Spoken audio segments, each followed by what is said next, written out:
on a gorgeous day in Newport, Rhode Island. I'm Marc Golub. Welcome to our JBS special from the Touro Synagogue here in Newport. The Touro Synagogue is the oldest existing synagogue in the United States, actually in North America. It was built in 1763. It is also the only remaining synagogue from the Colonial period. We're here courtesy of two wonderful women, Shirley Saunders and Beverly Bavley, who are part of the Touro Synagogue Foundation, and they've invited us here to take a look at a synagogue that is a momentous experience of American Jewish life and American Jewish history. We want to show you all about it. I hope you stay with us for this JBS special, again from the Touro Synagogue in Newport, Rhode Island.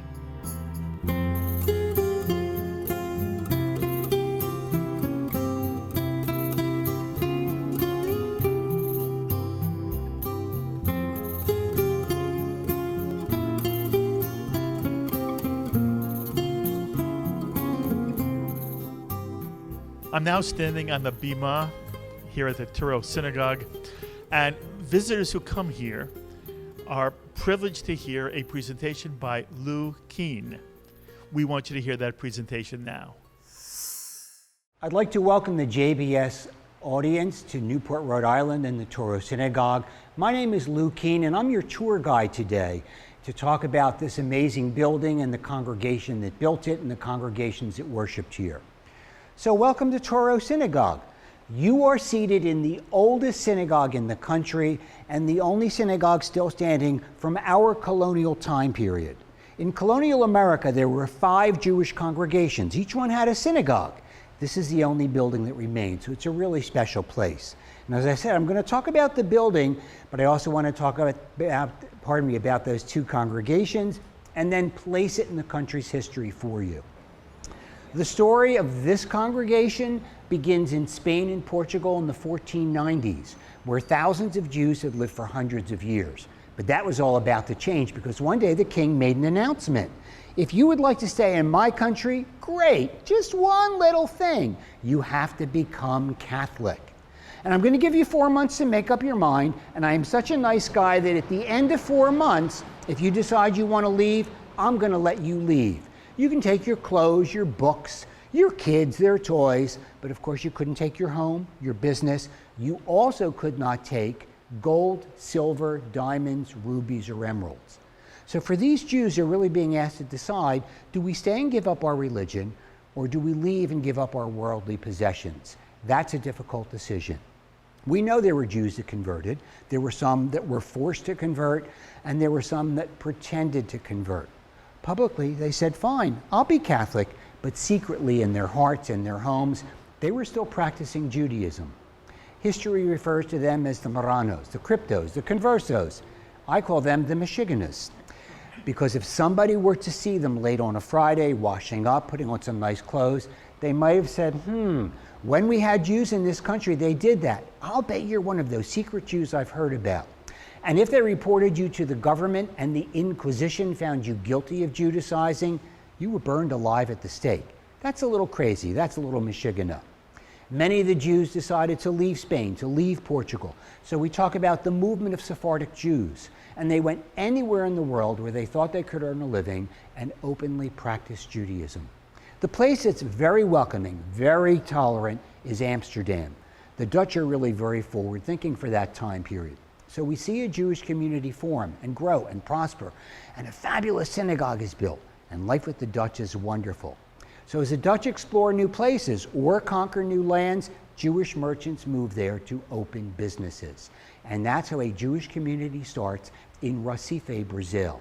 And for decades, life is great in Brazil. The climate's good, the trade is good, the community grows, they build a small synagogue. It's all good until the Portuguese have the nerve to recapture Brazil from the Dutch, and these Jews have to decide for a second time, do we stay and convert or do we leave? In 1654, 23 Jews leave Recife and end up in what we know as New York City. Back then it was known as New Amsterdam. It should have been very friendly, very welcoming. It wasn't, because the man in charge, Peter Stuyvesant, hated Jews. He wanted to be rid of them. But he was told he had to let them stay. So he does, but he makes a difficult life even harder. They stay and form the first Jewish congregation in North America. But word of their treatment spread through the Caribbean. So the second group coming north that we know of decide, we're not going to New Amsterdam, we're going to go to Rhode Island, because they heard great things about this colony. We are like our neighbors, Massachusetts, Connecticut, New Haven, Plymouth. We're all British. But this is a unique British colony, founded in 1636 by Roger Williams with the idea that people of all faiths are welcome.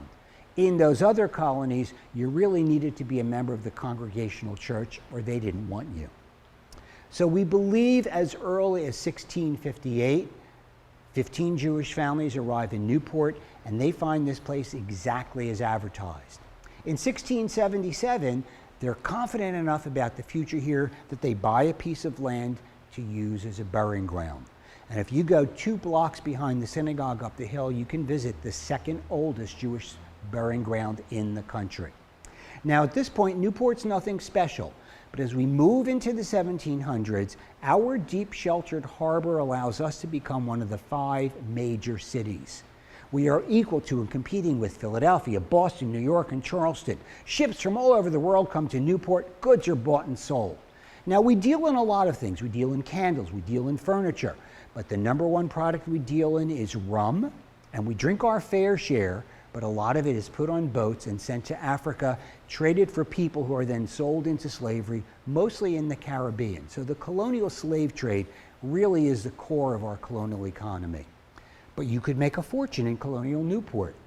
This is also the political capital of the colony of Rhode Island, so the government is here. It's an intellectual center. The meeting that results in the founding of Brown University takes place in Newport. Religious people, so this is a theological center, an artistic center. People are moving here from all over the world, including some of those secret Jews from Spain and Portugal I mentioned. One family's history that's well documented is the Lopez family. We know that Duarte Lopez was born in Lisbon, Portugal in 1731. He grows up, marries, has a kid. 1752, Duarte and his family moved to Newport. And one of the first things they do is to stop pretending to be Catholic and openly, publicly say for the first time ever in their lives, we are Jews. For 200 years, the families kept the secret. 8 generations passed the rituals and traditions from parent to child to grandchild, so that Duarte and his family could stand here and publicly say those words. They renamed themselves, so moving forward, he's no longer Duarte Lopez, he's Aaron Lopez. And by the time of the American Revolution, Aaron Lopez is the richest man in this entire city. So he's got it all, religious freedom, great wealth, and he looks around, he sees a community, he sees a congregation, but there's no religious leader. So they write to Amsterdam and they invite a rabbi to move here. None will. Around 1759, they hire an 18-year-old student named Isaac Touro, and that works out well for everyone. That same year, they buy the land to build the synagogue. Now, it takes 4 years, but on December 2nd, 1763, this building is dedicated. It is filled with everybody important in the city of Newport. It's a big event. It also happens to be the first night of Hanukkah, and we believe that this menorah is the one that was lit that night. And this building stands built in the open, not hidden away on a back alley or behind a fake storefront, as close to downtown Newport as any house of worship, a real symbol of this remarkable city. And it's a great life, but it's only a great life for 13 years, because as we get close to 1776, the British Navy shuts down our harbor. That's bad for business. People start to leave Newport. They're afraid. And by December of that year, the British invade Newport. Thousands of British soldiers living in our city. By then, half the city's population is gone. So they are living in the empty houses. Isaac Touro is very concerned what's going to happen to the synagogue. He believes if the British use this as a hospital, it's going to be a kinder use than if you have teenage soldiers living in it. So he talks to the British, and they agree to that. After 3 years, the British leave, and we learn that Isaac Touro was correct. Because when the government comes back to Newport, the soldiers living in our government building have trashed it. It can't be used. So the Rhode Island government meets right here in the synagogue. and the Rhode Island Supreme Court holds court here in the synagogue. After the war is over, after all the soldiers are gone, Newport's a mess, continues to get worse. People continue to leave. And we know the last member of this congregation leaves in 1822. Before he leaves, he packs up everything that's valuable and he sends it to the New York Congregation for safekeeping. The windows are boarded shut, the door is locked, synagogue is out of business. During 60 dark years, there is no congregation.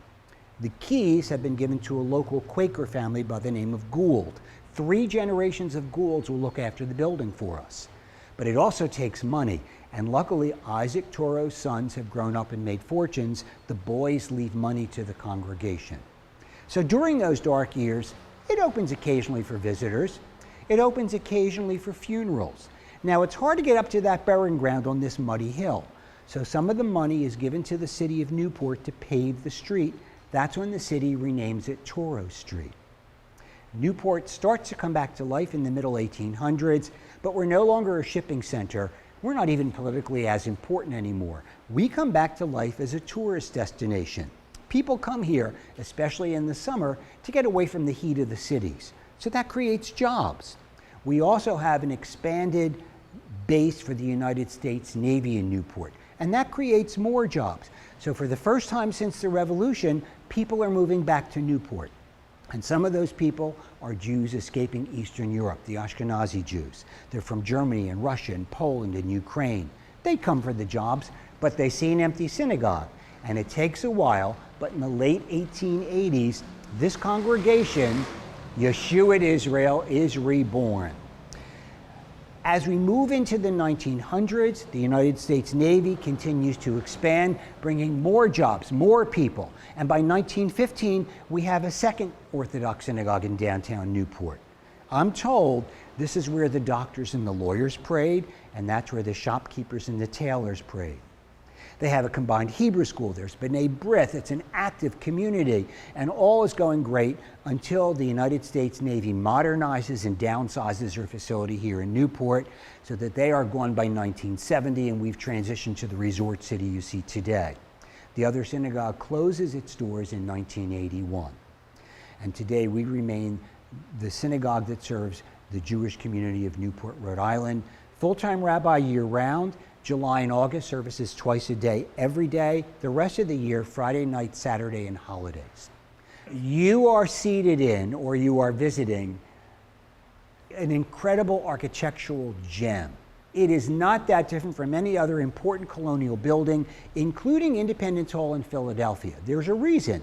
The men who design buildings, architects, they see each other's work, either in person or in books. There are sketches. Our architect, Peter Harrison, had an incredible architectural library. So he knew what Christopher Wren was doing in London. He loved Palladio's designs and Indigo Jones. To be a good architect, all you had to do was follow the rules, and the rules were really simple. Use Greek and Roman elements, place them symmetrically and proportionally around the room. So in this space, Harrison used 12 wonderful columns on each level, symbolic of the 12 tribes of Israel. Each of our columns is made from a solid tree trunk. And on the top, you have the classic capitals. On this level, they're Ionic. If you look up to the women's gallery, those are Corinthian. Between the two floors, that railing is really a classic balustrade. The blocks of wood underneath it, those are the dentils. They're the teeth of the building. And finally, we have this raised colonial panel on the bottom half of the wall. It's all here. But Harrison was a Quaker. He didn't know what a synagogue should look like. So he had a little bit of help, and he was told, number one, Mr. Harrison, this wall needs to be the eastern wall of the building, then design the room around it. That's why we sit at such an odd angle to the street. Most synagogues in America have this as their eastern wall with the ark on it, and in the ark are the Torah Scrolls, the 5 books of Moses, because the congregation prays facing the ark, but they're really facing Jerusalem, the site of the first temple. In the ark are the 5 Torah Scrolls that this congregation actually used, and a 6th scroll we'd like to share with our visitors. This scroll was given to the congregation for the dedication in 1763. It came from the Spanish and Portuguese synagogue in Amsterdam, used. That is a 500-year-old Torah scroll. All of the brass you see in the room dates to the 1760s. This is and always will be an Orthodox synagogue, so women worship upstairs, men downstairs, and it still follows the Sephardic ways in that the rabbi leads the service not from the front of the room, but this raised platform or bima. Now, if you do an internet search on this synagogue, you're going to read something pretty fascinating about that. You're going to read that there's a trap door, which there is, and if we lifted the trap door up and went down the steps, there's a tunnel under Touro Synagogue, so that if we were in any danger, we could escape to safety. It's a great story. It's not true. There is no tunnel under Touro Synagogue. So we ask ourselves, why did Harrison put a trap door there? Well, two possibilities. One is practical. There is storage underneath us, so you get to the storage that way. The other is symbolic, to remind us that in the old country, the congregation would have needed an escape route. Jews in Newport were never in any danger, did not need an escape route. The other important symbolic element in the room is this unusual seat. It must have made Peter Harrison crazy because it ruins the symmetry, but the congregation demanded a seat of honor for the president of the congregation to worship from. So if you came to services tonight and you saw a man sitting here, he's an important guy. We also believe that 3 American presidents have sat in that seat: Kennedy, Eisenhower, and Washington. And it's Washington's connection to this congregation that place us in the country's history. After the war is over, President Washington's coming to visit us. The president of this congregation, a man named Moses Seixas, wrote a letter of welcome to Washington, and Washington wrote back to the Hebrew congregation in Newport. Those letters are documents in our country's history. If you visit us, you can get a free copy from the Visitor Center. And the 3rd Sunday of August every year, the letters are read in this space in its entirety. It's a big event. It's a free ticket. But if you don't reserve a seat, there won't be one for you. I'm going to share a small part of the letter with you today, because Washington said to us, "It is now no more that toleration is spoken of, as if it was by the indulgence of one class of people that another enjoy the exercise of their inherent natural rights. For happily the government of the United States gives to bigotry no sanction and to persecution no assistance." He's reassuring us that this brand new government will not come after us because we're Jewish. But more importantly, he is stating that every American should be born with religious freedom. At that point, that was missing in the Constitution. So that's a pretty significant moment in our history. Twice, Jews came to Newport for religious freedom and the chance for a better life. If you think about the American story, starting with the Pilgrims right up to today, anyone who has voluntarily moved to this country has moved here for freedoms they didn't have in the old country and the chance for a better life. So twice this congregation reflects the American story. So this, their house of worship, symbolizes the American story. And that's why I believe the government declared it a National Historic Site. They don't give us 1 penny to patch the roof, paint the place, pay the electric bill, but it's an honor to officially be in the country's history. And by you visiting us today, you've actually helped to keep the doors open. You've actually helped to keep the building alive, and we appreciate it. We thank you. We depend on it. So when you leave, I want you to make sure you tell your friends and family all about us. If you forget, send them to us. And if you're watching on JBS, we invite you to come visit us in Newport, Rhode Island. Check out our hours on our website. It varies with the season, but we'd be thrilled to have you come, visit, and pray with us. Thank you so much. That was a presentation here at the Touro Synagogue by Lou Keene. And right now, I am joined by a very special, lovely man, Rabbi Marc Mandel, who is the rabbi here at the Touro Synagogue. First of all, welcome to the program. Thank you. Thank you, Marc. So first of all, we'll talk one moment about you. You have smicha from Yeshiva University. Correct. How do you end up the rabbi here at the Touro Synagogue in Newport, Rhode Island? Well, it's a great question. I just wanted to reiterate how honored I am to be on your program, and you have demonstrated over the years such great work. You've interviewed many of my colleagues, outstanding colleagues, so it's really great to be here with you. Thank you. You know, I was working in Los Angeles for many years, and my kids were moving back east. So I contacted the Yeshiva University office and let them know that I was looking to make some changes, I would love to go back to the East Coast. And Touro Synagogue was opening at that time. They were looking for a rabbi, and I was able to work that out with the administration here. Marc, this is a historic synagogue. Is there anything about the fact that you are at a synagogue which is the oldest existing synagogue from the colonial period here in the United States, a synagogue which has this extraordinary moment of history in the interchange that led to George Washington's iconic statement in a letter to the congregation here at Touro Synagogue? For you personally, as a rabbi, is there any sense that this is special for you? This is not just another congregation for an Orthodox rabbi. This is a preeminent symbol of American Jewry and American Jewish life. To what extent does that play in any way in your own thinking and experience as the rabbi here? It's something that I think about every day of my life. And it was initially a major attraction for me and my family because of the history. And in fact, I was at a beautiful community in Los Angeles. Which one? Beth Jacob in Beverly Hills. But when I heard about the iconic, as you mentioned, Touro Synagogue, and I was familiar with its history, I figured that this was an opportunity that I would probably never have again. And I think about it every day. And it's interesting that of all the people who come visiting here for services, they all say that. Somebody was here for a conference this weekend, and mentioned that to me last night, that it's a special feeling when you walk in, that you don't find that in other synagogues. And it's because of the history. It's also because of the architecture, the way this building is inviting and warm. And yes, I do think about the history every day. There is a congregation inside Touro Synagogue, Jeshuat Israel. Correct. What is that congregation? To what extent is it a typical small Orthodox congregation? To what extent is it atypical? In many respects, Jeshuat Israel, Touro Synagogue, is just like every other synagogue. We have our member families.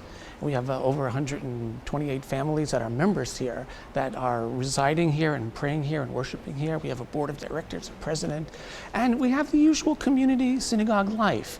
We try to do inreach, we try to do outreach, we try to do programming, and What kind of programming? Well, we're interested in making sure that all the members of the Rhode Island community that live in the adjacent cities here are serviced by Touro Synagogue. Mm-hmm. And we bring them educational classes, we bring them guest speakers, cantorial concerts, you name it, it's happening here at Touro. So in that respect, it's like any other synagogue. Very interesting.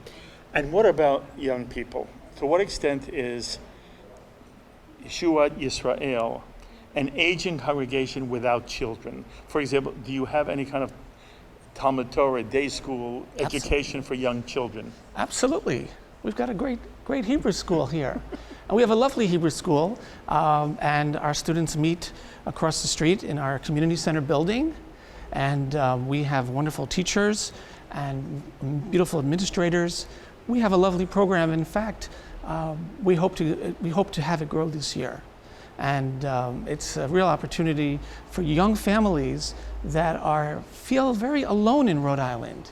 It's not a very large Jewish population here, and they feel like this is their Jewish home. So it's awesome. By the way, we're standing on the bima, and this is where the Shaliach Tzibur is. Exactly. This is where you would lead a service, correct? Absolutely. And then if you were giving your sermon, it would be in front of the ark. Correct. Okay. Correct. The congregation initially was Sephardic. Yes. And as Lou just described, it morphed over time, and it is now much more an Ashkenazi community. Can you speak to the evolution of the makeup of the community here? And at the moment, the Touro Synagogue is, in most people's minds, a Sephardic synagogue, but it does have an Ashkenazi community. Speak to that for me. Well, when you study the history books, it's very evident and clear that 92 or 95% of all the original Jewish settlers that came to Newport were Sephardic. There were some Ashkenazim too. But it was primarily Sephardic, but gradually it did change, it did morph, and there were changes because of the revolution, and then there were the next immigration wave. So we've always tried to maintain our allegiance to the Sephardic traditions as best as we can. At the same time, most of our members, are not part of that Sephardic culture. So we try to mesh the two. And that's how we do it with our services and with our customs. Again, very lovely. Okay, I can't have you on JBS without also asking you personally. This is not about the Touro Synagogue, it's about Marc Mandel. Yes. As you view Jewish life today, there are many people who are concerned about the next generation. There's a concern that there is a growing disconnect between young American Jews and the state of Israel. There's a concern about philanthropy, that the enormous philanthropic energy that has made Jewish life possible, it may not be there in 20 or 30 years. So I'm asking you in general, Marc Mandel, as you look at American Jewish life today, what concerns you most about the Jewish future? I think every era has its challenges, and every era has its threats.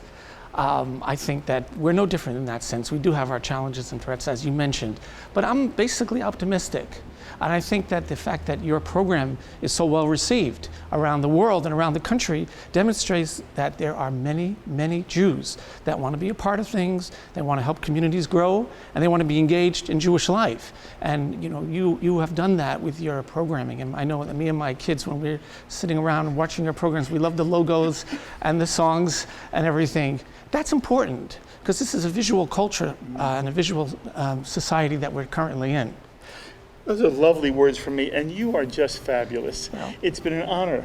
Thank you so much. Not only to be here at the Touro Synagogue, but also to speak to you. I wish you kol tuv v'hatzlacha. You should continue to grow in strength. The congregation should grow in strength, and everyone who has the opportunity to stop by the Touro Synagogue here in Newport, Rhode Island, you'll be doing yourself a favor. You'll be experiencing a piece of American Jewish history, and really American history. So whether you're Jewish or not Jewish, you belong here for at least one moment to celebrate the Touro Synagogue of Newport. Mazal tov to you. It's great to see you here. Thank you so much. And there you have it, our JBS exclusive, giving you a look at what is the oldest synagogue in America, dating back to the colonial period, again built in 1763. I hope you enjoyed seeing the Touro Synagogue. My thanks as always to all those who have helped make this program possible, especially to Sloan Copeland and Igor Funk, and our producer for this edition of JBS, Edith Sammers. My thanks also to, again, two wonderful women who have been supporting JBS from the very beginning, Shirley Saunders, Beverly Bavley, who are part of this Touro Synagogue Foundation. Until the next time, I'm Marc Golub. Be well, my friends.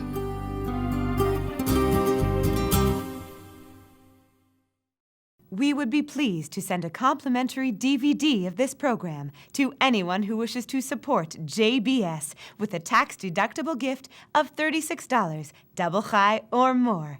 Simply visit the JBS website at jbstv.org and click on the Donate button to make a donation by PayPal or your credit card.